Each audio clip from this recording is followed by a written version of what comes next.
Untuk saat ini tidak penting bagi kita mencari tahu siapa yang membocorkan keberadaan gudang itu. Tapi yang paling penting saat ini bagaimana kita bisa menyelamatkan diri dari pihak kepolisian agar kita tidak tertangkap. Ujar Alina lagi. Kemana kita akan pergi? Kita akan pergi ke suatu tempat di mana Joe sudah menunggu kita di sana, Dok. Tempat itu sepertinya aman. Dan kita bisa menggunakannya beberapa hari sebelum kita meninggalkan kota ini. Anakku, istriku bagaimana dengan mereka? Ah iya Dok, Joe juga memintaku untuk menyampaikan pesan ini kepada Anda. Ternyata selama ini kecurigaan Anda dan juga Joe benar. Kalau ternyata Nyonya Tamara diam-diam telah melakukan sesuatu di belakang Anda. Apa maksud kamu Alina? Katakan dengan jelas, jangan bertele-tele, aku tidak suka. Pungkasnya. Jadi, ternyata selama ini yang bekerja sama dengan pria yang bernama Mulyono itu adalah Nyonya Tamara. Beliaulah yang sering memberikan informasi kepada pria itu, tentang semua kegiatan Anda. Dan juga selama ini beliaulah yang diam-diam melindungi Nona Zania, menjauhkan Nona dari Anda. Terang Alina, ia menyampaikan apa yang diamanatkan oleh Hijau padanya untuk disampaikan kepada Dr. Wahyudi. Wahyudi mengepalkan kedua tangan kedua sisi tubuhnya, hingga buku-buku tangannya terlihat begitu jelas. Kuku-kuku tajamnya menancap dalam di telapak tangannya, membentuk hingga membentuk bulan sabit. Ia merasa sudah dibodohi oleh Tamara selama ini. Ia sudah begitu lama menikah dengan Tamara sahabatnya itu, tapi ia sama sekali belum bisa mengenal sikap asli wanita itu. Padahal selama ini Tamara hanya berdiam diri saja di rumah. Tidak ada hal yang mencurigakan yang ia lihat dari tingkah laku Tamara. Tapi kenapa dia tidak bisa tahu jika wanita itu ternyata bekerja sama dengan pengacara Mulyo? Pria yang selama ini menjegal jalannya untuk mengusai rumah sakit yang sekarang dikepalai olehnya. Wahyudi sudah beberapa kali ingin merubah kepemilikan rumah sakit itu menjadi miliknya, tapi saat ia mensahkan surat-surat itu di notaris, entah mengapa surat-surat itu tiba-tiba hilang begitu saja dari kantornya dan juga ruang kerjanya di rumah. Kini dia tahu siapa dalang dari hilangnya semua berkas-berkas penting miliknya itu. Jadi selama ini aku memelihara musuh di dalam rumahku sendiri, dan aku tidak tahu sama sekali. Lihat saja, aku akan memberikan pelajaran pada wanita itu nanti, ujarnya. Dok, kita tidak punya waktu untuk melakukan itu. Saat ini kita harus pergi dari rumah sakit ini. Joe sudah menunggu kita di depan. Ujar Alina lagi mendesak Wahyudi agar bersegera meninggalkan rumah sakit.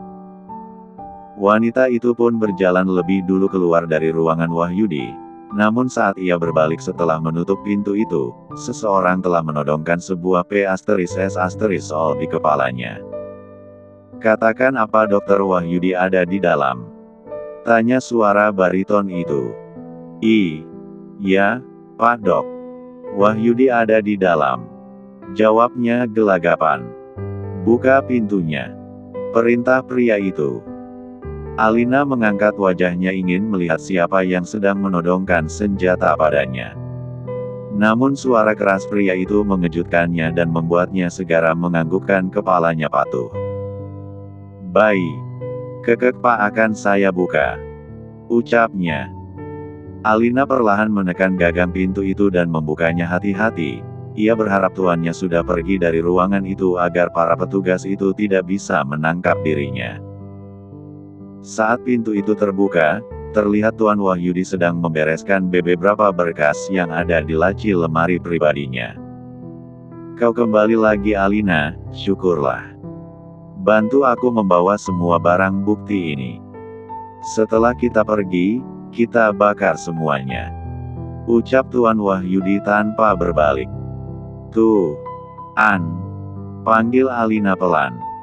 Katakan pada Joe untuk menunggu sedikit lagi, aku akan segera keluar. Sambungnya. Dokter Wahyudi, kami dari pihak kepolisian meminta Anda untuk menyerahkan diri segera kepada pihak yang berwajib. Anda ditahan karena telah melakukan malpraktek. dan juga operasi ilegal serta perdagangan organ tubuh manusia secara ilegal.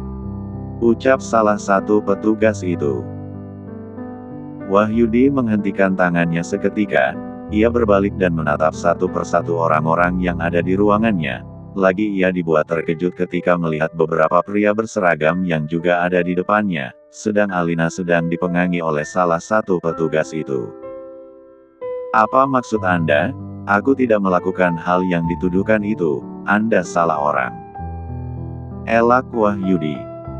Silakan Anda menjelaskannya nanti di kantor polisi Pak, sekarang ikut kami. Perintah pria itu lagi. Seorang petugas maju mendekati Tuan Wahyudi, ia mengambil tangan pria itu dan memborgolnya. Lalu pria itu membawa Tuan Wahyudi keluar dari ruangan itu. Wahyudi tidak memberontak, ia patuh pada arahan petugas untuk tidak melawan. Ia berjalan dengan kepala yang terangkat, di akhir karirnya pun ia masih bersikap tenang. Namun, hal itu tidak berlangsung lama. Raut wajah Wahyudi berubah saat melihat seseorang yang tengah berjalan menuju dirinya bersama David di samping pria itu. Lama tidak berjumpa Wahyudi. Apa kau masih ingat padaku? Tanya pria itu, ia juga menyapa Wahyudi seakan mereka berdua adalah kawan lama yang baru saja bertemu. Devano Mahendra. Tuan Wahyudi berdiri kaku di tempatnya. Langkahnya yang tadinya tegas dan juga berwibawa kini menunjukkan keterkejutan yang sangat tidak menyenangkan hatinya. Tiba-tiba saja ia merasakan ada sesuatu yang membara di hatinya ketika kembali melihat sosok pria itu. Pria yang menjadi musuh di masa lalunya, yang merebut orang yang sangat dicintainya, ketenangan yang ia jaga sejak tadi entah menguap kemana, kini terlihat jelas amarah yang sedang menyelimuti hati Wahyudi. Namun dirinya tidak bisa berbuat apa-apa karena di belakangnya ada beberapa orang petugas dan juga tangannya yang diikat di belakang tubuhnya, membuatnya tidak leluasa untuk bergerak. Sedikit saja ia menunjukkan pergerakannya, petugas itu dengan sigap menahan tubuhnya untuk tetap stay di tempatnya. Ya aku Devano Narendra, apa kau terkejut saat melihatku? Ujarnya. Kenapa kau masih hidup? Tanyanya tetap tenang, ia tidak ingin menunjukkan kondisi hatinya yang sedang bergejolak saat ini. Karena jika dia melakukan itu maka Vano dan David akan tertawa puas melihat kondisinya yang sedang terpuruk saat ini. Ya karena Allah masih melindungi nyawaku dari orang jahat sepertimu. Ucapnya. Hah, orang jahat. Apa maksudmu? Aku sama sekali tidak mengerti. Ujar Wahyudi mencoba mengelak. Jangan pura-pura tidak mengerti dengan apa yang aku katakan. Sekarang semuanya akan terbongkar, semua kejahatan dan juga perbuatan kotormu akan segera terungkap di depan publik dan kau akan mendapatkan kecaman dari orang-orang karena perbuatanmu sudah di luar batas kemanusiaan Yudi. Ucap Tuan Vano. Pak bawa saja dia sekarang. Ujar David. Ia tidak ingin berlama-lama menatap wajah pria itu, sudah terlalu lama ia membiarkan pria itu bersenang-senang di atas penderitaan banyak orang. Saat Malik melakukan pengintaian pada aktivitas yang dilakukan oleh Wahyudi setiap harinya, ia mendapati sesuatu yang mencurigakan dari pria itu. Ada banyak kejanggalan yang ia temukan, salah satunya adalah ketika salah satu keluarga pasien keberatan saat tahu jika setelah meninggal ternyata anggota keluarganya terlebih dahulu dioperasi. Itu mereka ketahui saat mereka memandikan tubuh jenazah dan mendapati bekas jahitan di bagian tubuh keluarga mereka itu. Hingga terjadi kegaduhan di rumah sakit itu, tapi semuanya kembali tenang setelah Wahyudi mengambil alih urusan itu dan juga bernegosiasi dengan keluarga pasien, hingga tak terdengar lagi kabar dari keluarga pasien yang keberatan itu. Namun saat melakukan investigasi lalu ia mendatangi keluarga yang bermasalah itu, ia menemukan fakta bahwa ternyata mereka dibungkam oleh Wahyudi untuk tidak membocorkan persoalan bekas jahitan yang ada di tubuh keluarga mereka yang telah meninggal itu. Malik menanyakan alasannya, Tapi keluarga mereka itu pun juga tidak tahu apa alasan yang mendasari semua itu. Kata mereka, Wahyudi hanya memberikan mereka beberapa uang tutup mulut dan juga mengancam, jika kabar ini sampai terdengar ke publik, maka keluarga mereka yang masih hidup akan berada di dalam masalah. Malik mencari tahu sampai ke akar-akarnya, dengan bekerja sama dengan Pak Mulyono. Ia memasukkan mata-matanya ke rumah sakit yang dikepalai oleh pria itu guna mencari tahu semua data-data pasien yang pernah menjadi korban dari pria itu. Setelah mendapatkan semuanya, Malik pun beraksi mendatangi satu persatu keluarga itu dan apa yang dia dapatkan sangat mencengangkan. Salah satu keluarga yang menjadi korban itu berkata kalau sebelum dikuburkan mereka melakukan pengecekan terlebih dahulu pada sebuah rumah sakit terkenal di kota ini, dan mereka mendapati ternyata adik mereka telah kehilangan ginjalnya. Ternyata selama ini Wahyudi telah melakukan kejahatan-kejahatan medis. Setelah Malik meneliti lebih lanjut tentang kasus ini, Wahyudi ternyata bekerja sama dengan beberapa orang besar dan juga berpengaruh untuk melakukan perdagangan organ manusia secara ilegal.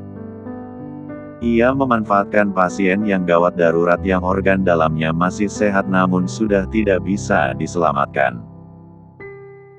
Ia melakukan pengambilan organ dalam itu tanpa persetujuan keluarga pasien, lalu menjualnya pada orang-orang yang membutuhkannya namun dengan imbalan yang begitu besar dan ia melakukan sendiri operasi pencangkokan tersebut. Dan pria itu melakukan perbuatan busuknya itu selama kurang lebih 10 tahun, selama ia menjabat menjadi kepala rumah sakit X. Kalian tidak akan bisa membuktikan apa-apa. Kalian tidak bisa menghukumku, karena kau dilindungi oleh seseorang dari kalangan atas. Tanya David tersenyum sinis. Kau tenang saja, tidak akan lama lagi kau akan bertemu dengannya di penjara, dan kalian bisa melakukan reuni di sana. Tambah David lagi. Ya selama ini memang David bekerja secara diam-diam bersama Malik. Mereka curiga tidak mungkin Wahyudi bisa menjalankan bisnis ilegalnya itu jika tidak didukung oleh seseorang yang berkuasa, hingga Malik menemukan informasi bahwa orang besar yang berada di belakang Wahyudi adalah seorang petinggi N berpangkat tinggi yang mampu menutupi setiap kejahatan yang dilakukan oleh Wahyudi, karena pria itu juga mendapatkan banyak komisi dari pria itu. Dan petinggi itulah yang terkadang mencarikan orang-orang yang ingin membeli dan menjadi pasien Wahyudi. Tidak tanggung-tanggung harga yang dibanderol oleh Wahyudi untuk satu kali pencangkokan adalah di atas 5M bahkan jika ia tahu orang yang sedang menjadi calon kliennya adalah orang kaya dan terkenal royal Wahyudi tidak akan segan-segan memasang harga lebih tinggi lagi. Dan hal yang menjadi kecurigaan David dan Malik tentang sumber kekayaan Wahyudi akhirnya terbongkar. Apa maksud kamu David? Tanya Wahyudi dengan mata melotot tajam.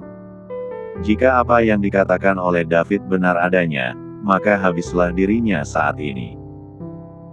Tidak akan ada yang bisa menyelamatkan dirinya dari jeratan hukum jika pria yang ikut bekerja sama dengan dirinya itu juga ditangkap oleh pihak berwenang.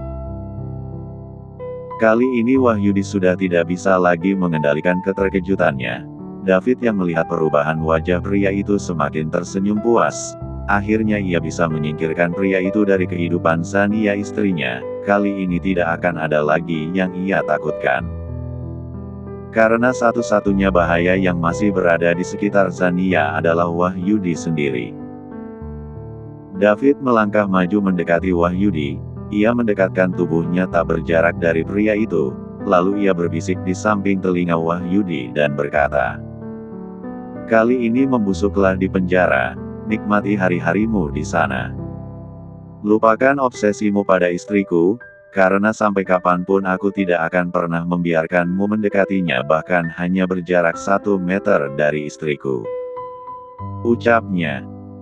Wahyudi tertegun mendengar penuturan David. Bagaimana David tahu kalau dirinya tengah terobsesi dengan Zania? Apa selama ini David sudah mencurigai dirinya hingga pria itu berani mengancamnya seperti itu? Kau, geram Wahyudi. David tertawa sinis mengejek keterkejutan Wahyudi. Kenapa? Kau terkejut aku mengetahui semua kebusukanmu. Apa kau lupa siapa aku? Apa harus aku ingatkan kembali siapa diriku padamu? Tanya David jumawa. Tuan muda beritanya sudah keluar, pria itu sudah ditahan dan saat ini tinggal menunggu beliau diseret ke kantor kedisiplinan untuk ditindaki. Malik menghampiri David dan melaporkan kabar yang baru saja ia dapatkan dari anak buahnya. Ia juga memperlihatkan berita yang ia telah terbit di beberapa channel online, yang membahas tentang penangkapan seorang petinggi di KA**N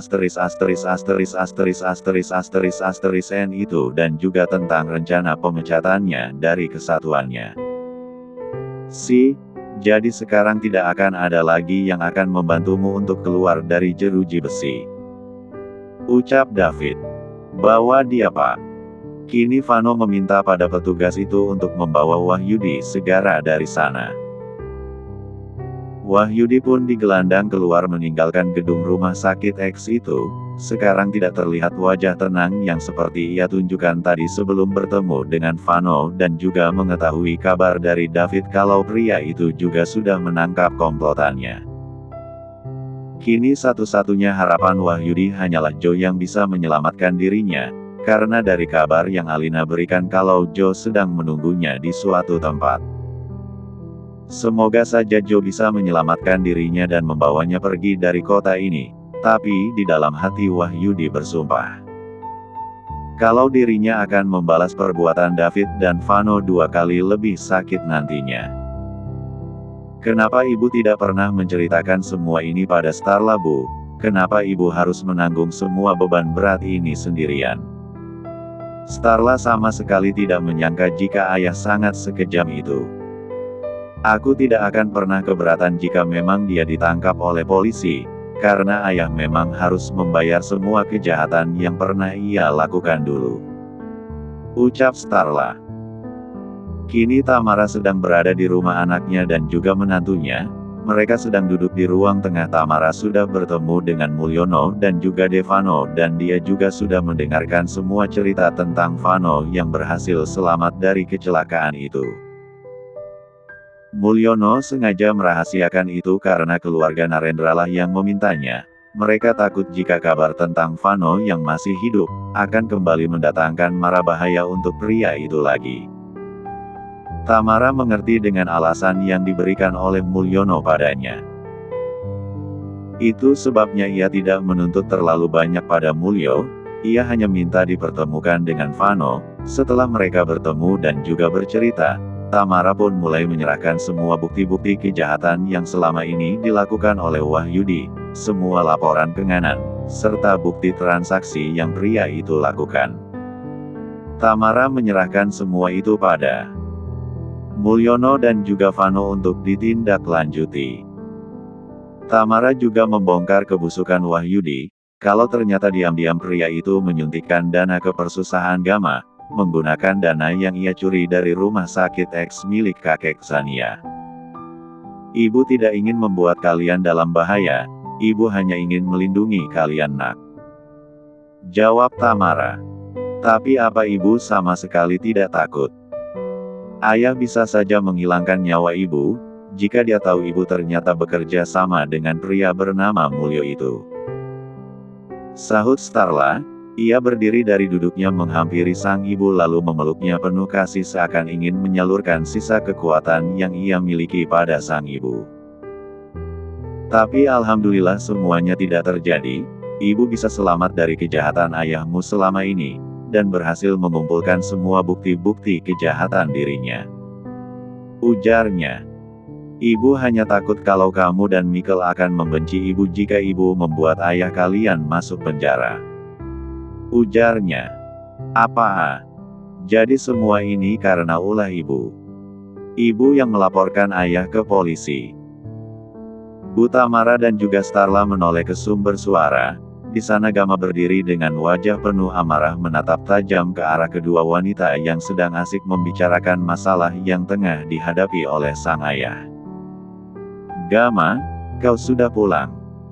ujar Tamara berbasa-basi. "Tidak perlu bersikap sok baik. Aku tanya sekali lagi, jadi ibu yang sudah memasukkan ayah ke penjara?" tanya Gama karena belum mendapatkan jawaban dari pertanyaannya. "Mas, ayo duduk dulu, kita bicarakan ini secara baik-baik. Ibu punya alasan yang sangat jelas mengapa ibu melakukan hal itu," ujar Starla. Ia tidak suka saat Gama berkata kasar pada ibunya.